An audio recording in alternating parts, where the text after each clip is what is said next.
Hey guys, welcome back to our channel Niveenitvi Cooking and Vlogs.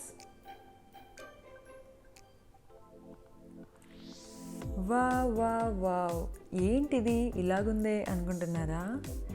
ఇది మరి ఏంటో కాదండి, హోమ్ మేడ్ కలాకండ్. చూడండి, వావ్ ఎంత వేడివేడిగా చూస్తుంటేనే నోరు ఊరిపోతుంది కదా.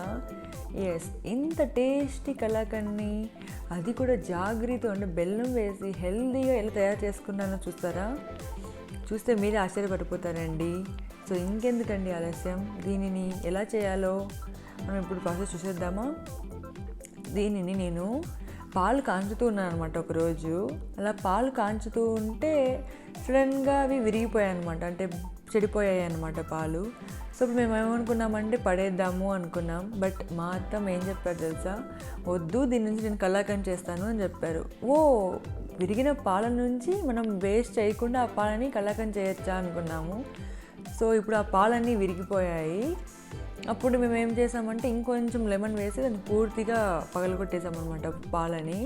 ఆ పాలను వచ్చేసి ఒక స్ట్రైనర్లోకి తీసుకున్నాము, అంటే ఇలా వడగట్టామన్నమాట. ఆ నీరన్నీ అంటే కిందకి వెళ్ళిపోయి ఓన్లీ హోమ్ మేడ్ పన్నీర్ మాత్రమే ఉండాలన్నమాట. సో 10 minutes తర్వాత అది నార్మల్ రూమ్ టెంపరేచర్కి వచ్చేస్తుంది. సో ఇందులోకి మనం వాల్నట్ మాత్రం చాలా బాగుంటుంది. క్యాష్యూస్, బాదం, ఇలా మీకు ఏది నచ్చితే అది తీసుకోవచ్చండి, పిస్తా అలాగే. సో ఇప్పుడు వడిగిన అంటే చల్లారిపోయిన పన్నీర్ని ఒక బౌల్ తీసుకొని, కొంచెం మందంగా ఉన్న బౌల్ తీసుకొని, మాడిపోకుండా బౌల్ తీసుకొని దాంట్లో కొంచెం చిటికెడు ఇలాచీ పౌడర్ టేస్ట్కి, అండ్ మీకు కావాల్సిన టేస్ట్కి సరిపోయేటట్టు బెల్లం వేసుకోవాలన్నమాట.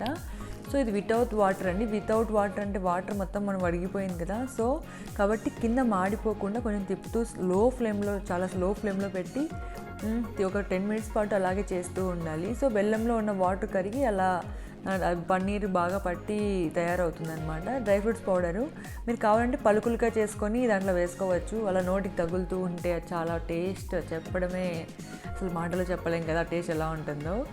చూడండి ఇలా తయారైపోయిందండి. సో ఇలా తయారైపోయిన కలాకండ్ని వేడివేడిగా కప్పులో వేసుకొని తింటూ ఉంటే అబ్బాబ్బాబ్బా ఉంటుంది.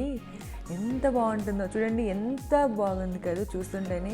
ఇంకెందుకండి ఆలస్యం, మీరు కూడా మీ ఇంట్లో తయారు చేసుకోండి. అయ్యయ్యో మా ఇంట్లో పాలు విరిగిపోలేదే, అరే విరిగిపోయినప్పుడు చూసుకుందాంలే అని అనుకోవద్దండి. పాలు విరగకపోతే మనం పాలు కొట్టేస్తే పోలే, ఏం లేదండి. కొంచెం పాలు కాగాక అందులో ఒక లెమన్ని ఒక పెద్ద సైజు లెమన్ని పిండేసి కాసేపు అలా వదిలేస్తే పాలు దానంతగా విరిగిపోతాయండి.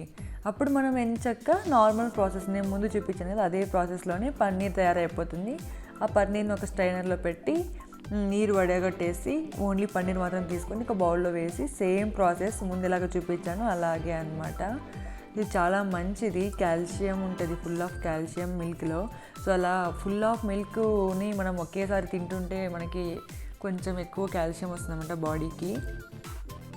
ఇది చిన్నపిల్లలంటే 1.5 year 2 years పిల్లలకి మనం ఎలాగో ఇంట్లో చేసుకున్న పన్నీరే కాబట్టి మనం పెట్టచ్చు అనమాట. ఏంటంటే పాలు వాటంతకవే న్యాచురల్గా పగిలిపోయినప్పుడు పెట్టకండి పిల్లలకి, ఎందుకంటే చెడిపోయినట్టు కదా అలాగా.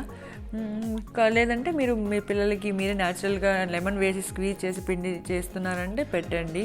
చూడండి వేడి కలాకండ్ రెడీ. సో ఈ రెసిపీ కన్నా మీకు నచ్చినట్లయితే మీ ఫ్రెండ్స్తో రిలేటివ్స్తో షేర్ చేయండి, లైక్ చేయండి అండ్ సబ్స్క్రైబ్ చేయడం మాత్రం మర్చిపోకండి.